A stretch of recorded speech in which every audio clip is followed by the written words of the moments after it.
Hello viewers, welcome to Telugu audio stories. మీరు కనుక ఛానల్ని ఫస్ట్ టైం చూస్తున్నట్లయితే ఛానల్ని సబ్స్క్రైబ్ చేయండి, లైక్ చేయండి. అలానే ఈ స్టోరీపై మీ విలువైన ఒపీనియన్ని కామెంట్ రూపంలో తెలియచేయండి.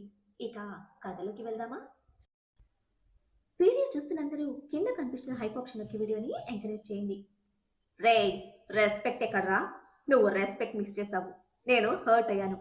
కాబట్టి నీ కోసం ఒక సర్ప్రైజ్ ప్లాన్ చేశాను. నా కాల్ కట్ అయ్యే టైంకి నీ కోసం నేను పంపించే సర్ప్రైజ్ వస్తుంది. ఇంకా నీ ప్రశ్నలకు సమాధానం చెప్పే మూడ్ ఇప్పుడు నాకు లేదురా. అయినా అసలు మ్యాటర్ లేకపోయినా ఇంకా నీలో ఈ ఆవేశం తగ్గలేదురా అవినాశం.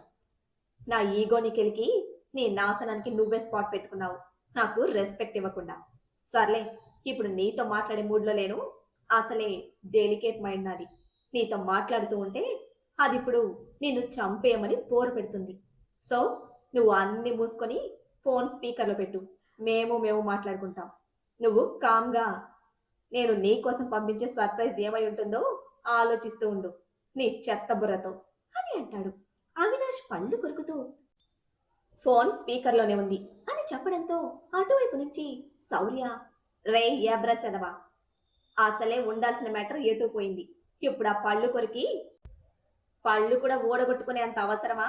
సేవాల మీద చిల్లరేరుకునే చిల్లరెదవా, ఎండుటాకులు ఏరుకునే ఎర్రి ఎదవా, పెండాకుడు తినే పింజారు కదవా. మళ్ళీ రెస్పెక్ట్ మిస్ చేసావు నీ కొందిరా సన్నాసెదవా. నీతో మళ్ళీ మాట్లాడతాను. Hello mister Rajesh and Prakash, how are you? బాగానే ఉండుంటారులే. అయినా మీ బాబోగుల గురించి నాకెందుకులే. ఇప్పుడు నేను చెప్పొచ్చేది ఏంటంటే, రేపా కార్తికేయన్ రావణ్ మీ ముందుకు వస్తానని చెప్పాడు కదా, అలాగే నేను కూడా రేపు మీ ముందుకు వస్తాను. మీరు నన్ను పట్టుకుంటే ఓకే, లేదు అంటే ఆ కార్తికేయన్ రావణ్ మీకిచ్చిన టైంలో 10 డేస్ మిగిలాయి కదా, ఆ 10 డేస్లో ఎలాగూ మీరు నన్ను పట్టుకోలేరు. మీకిచ్చిన టైం అయిపోగానే మీ బ్రతుకులు రోడ్డు మీద ఉంటాయి. రేపు మీ ముందుకు వచ్చినప్పుడు మీకోసం ఒక సర్ప్రైజ్ కూడా ప్లాన్ చేశాను. అన్నిటికంటే ముఖ్యంగా మీకిప్పుడు ఒక హింట్ ఇస్తున్నాను. అదేంటంటే, మీ మీద నా పగ దాదాపు 15 ఇయర్స్ నుంచి పెంచుకుంటూ వచ్చాను. సో ఈ 15 ఇయర్స్లో మీరు ఎంతమంది జీవితాలు నాశనం చేస్తారో గుర్తు చేసుకుంటూ నేను ఎవరు ఆలోచిస్తూ ఉండండి.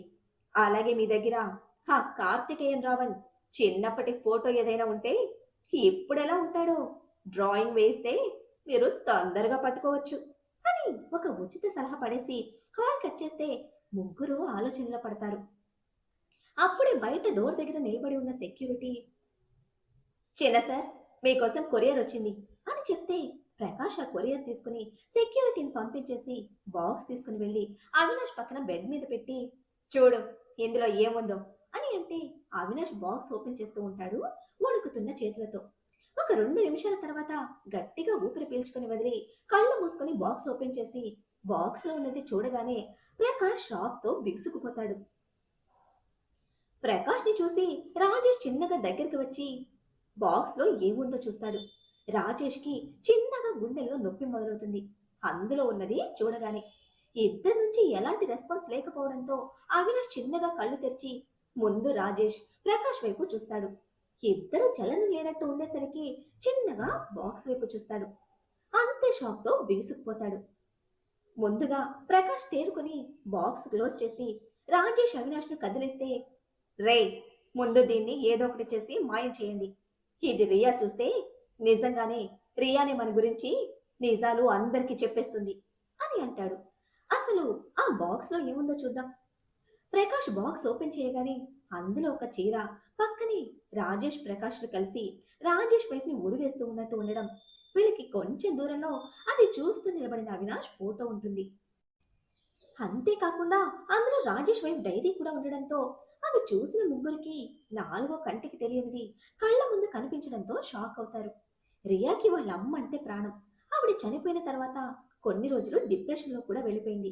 తను ఎలాంటిదైనా కూడా తల్లి అంటే ప్రాణం తనకి. కాకపోతే వీళ్ళు సృష్టించిన ఫేక్ లెటర్ వల్ల రియా పట్టించుకోలేదు. అప్పటికి కూడా హ్యాండ్ రైటింగ్ వాళ్ళ అమ్మదేనా కాదా అని క్లారిటీ వచ్చిన తర్వాతనే నమ్మింది వాళ్ళమ్మ సూసైడ్ చేసుకుంది అని. ఇప్పుడు ఈ విషయం తనకి తెలిస్తే వీళ్ళ ముగ్గురి చావు కోసం తానే ఎక్కువ కోరుకుంటుంది.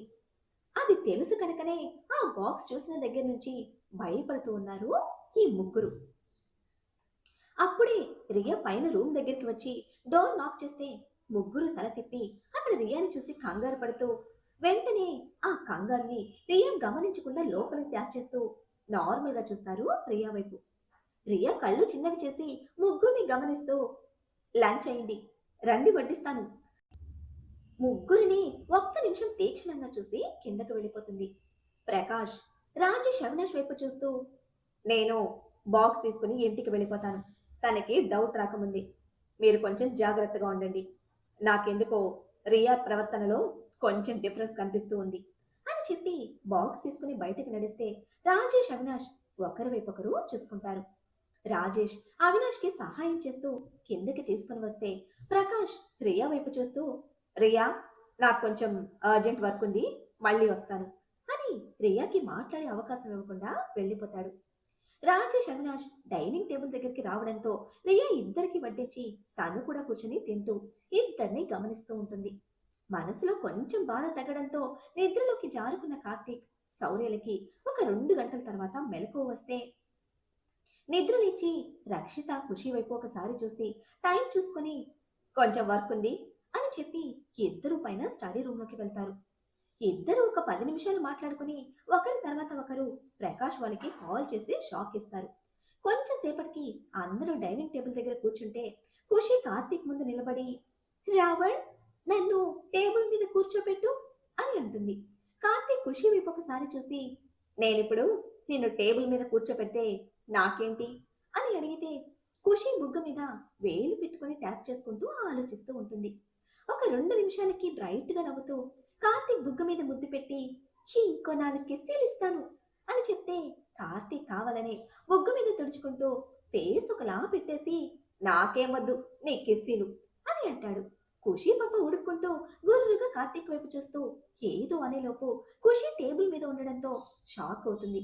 కార్తీక్ ఒక్క చేత్తో ఖుషి నడుము పట్టుకుని కొన్ని సెకండ్స్ లోని ఖుషినెత్తి టేబుల్ మీద కూర్చోబెడతాడు.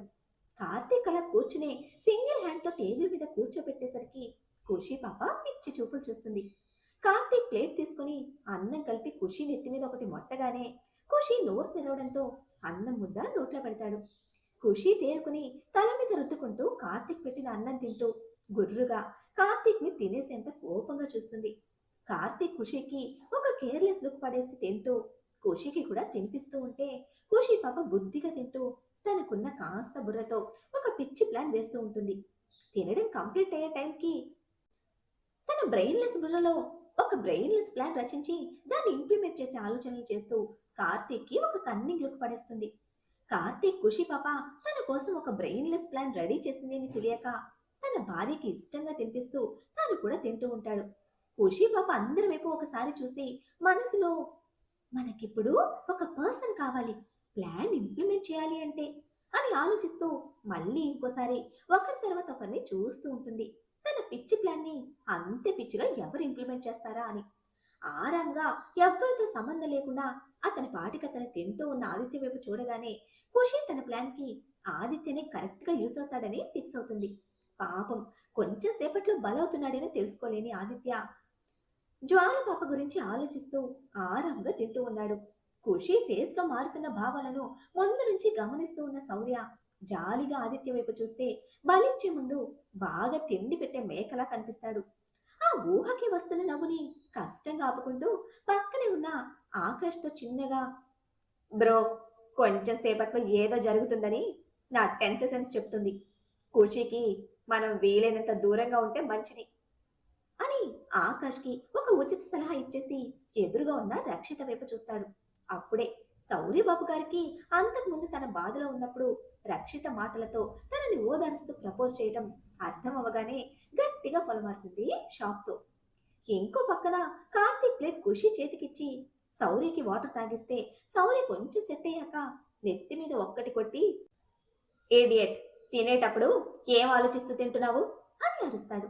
సౌర్య ఏడుపు మొహం పెట్టుకుని తల మీద రుద్దుకుంటూ బావా మీ చెల్లి నాకు ప్రపోజ్ చేసింది కదా ఇందాక అని ఎక్సైట్ అయ్యి అడుగుతూ ఉంటే కార్తీక్ శౌర్య నెత్తి మీద ఇంకొకటి కొట్టి సంతోషం సార్, చాలా తొందరగా అర్థం చేసుకున్నారు మీరు, ముందు తినండి, మీ అన్న చెల్లెలు ఎక్కడ దొరికారా నాకు అసలు, కొంచెం కూడా బుర్రలో గుజ్జనే పదార్థం లేదు ఇద్దరికి అని అంటే నేను స్కూల్ దగ్గర రోడ్డు మీద దొరికాను అని శౌర్య, నేను అమ్మ టమ్మీలో అని ఖుషి నవ్వుతూ ఒకేసారి చెప్తారు, మూతి ముద్దుగా ముడిచి. కార్తీక్ ఇద్దరి వైపు కొంచెం విసుగ్గా చూస్తూ, నేను మిమ్మల్ని తగిలించుకున్నది కాక ఇప్పుడు నా చెల్లికి కూడా తగిలిస్తున్నాను. పాపం నా చెల్లి ఎలా వేగుతుందో ఏంటో ఈ హాఫ్ బ్రెయిన్ గడుతూ అని అంటాడు. ఖుషీకి చివరి ముద్దతో దిష్టి తీసి హ్యాండ్ వాష్ చేసుకోవడానికి వెళ్తూ, రక్షిత కూడా హ్యాండ్ వాష్ కోసం పైకి లేచి, కమిట్ అయ్యాం కదా అన్నయ్య, ఈ జన్మకి ఇలా కానిద్దాం, తప్పదు అని అంటే శౌర్య ఫాస్ట్గా ప్లేట్లో మిగిలిన 2 ముద్దలు తినేసి రక్షిత వెనకే హ్యాండ్ వాష్ కోసం వెళ్తాడు. రక్షిత శౌర్యకి ఒక యాటిట్యూడ్ లుక్ పడేసి వెళ్ళిపోతుంది, శౌర్యని పట్టించుకోకుండా. కార్తీక్ రాగానే ఖుషి టేబుల్ మీద నుంచి కిందకి దిగి కార్తీక్ వెనకే హాల్లోకి వెళ్లేది కాస్త తను వేసిన ప్లాన్ గుర్తుకు రావడంతో యూటర్న్ తీసుకుని ప్రశాంతంగా ఉన్న ఆదిత్య ప్రశాంతత పోగొట్టడానికి వెళ్తుంది. అప్పుడే హ్యాండ్ వాష్ చేసుకుని వస్తున్న ఆదిత్య చేయి పట్టుకుని కిచెన్లోకి లాక్కుపోతుంది.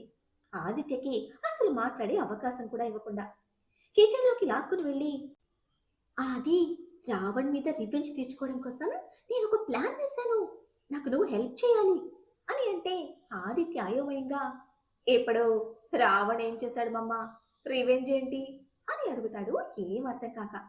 ఖుషి ఆదిత్య వైపు చూస్తూ, బలం ఎక్కువ ఉంది రావణ్కి, రోజు చించేస్తున్నాడు కదా నన్ను సింగిల్ హ్యాండ్తో అని వేలు చూపిస్తూ, సింగిల్ హ్యాండ్తో నన్ను ఎత్తుకుని టేబుల్ మీద కూర్చోబెట్టాడు. అంతేకాదు, నువ్వు నన్ను కొంచెం కూడా ఎత్తలేవన్నట్టు ఒక కేర్లెస్ లుక్ ఇచ్చి నన్ను ఇన్సల్ట్ చేశాడు. అందుకే రివెంజ్ ప్లాన్ చేశాను అని చెప్తూ ఉంటే ఎలా రియాక్ట్ అవ్వాలో తెలియని ఆదిత్య నోరు తెరిచి చూస్తూ ఉండిపోతాడు. పిచ్చి పలు రకాలు, అందులో ఇది మొదటి రకం.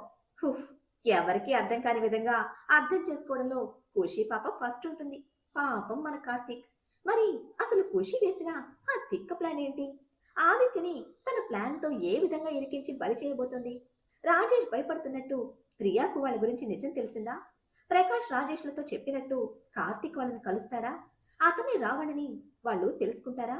ఏం జరుగుతుందో తెలియాలంటే నెక్స్ట్ ఎపిసోడ్ని ఫాలో చేయండి. అలానే ఈ ఎపిసోడ్ని లైక్ చేయడం మాత్రం మర్చిపోకండి. Bye friends.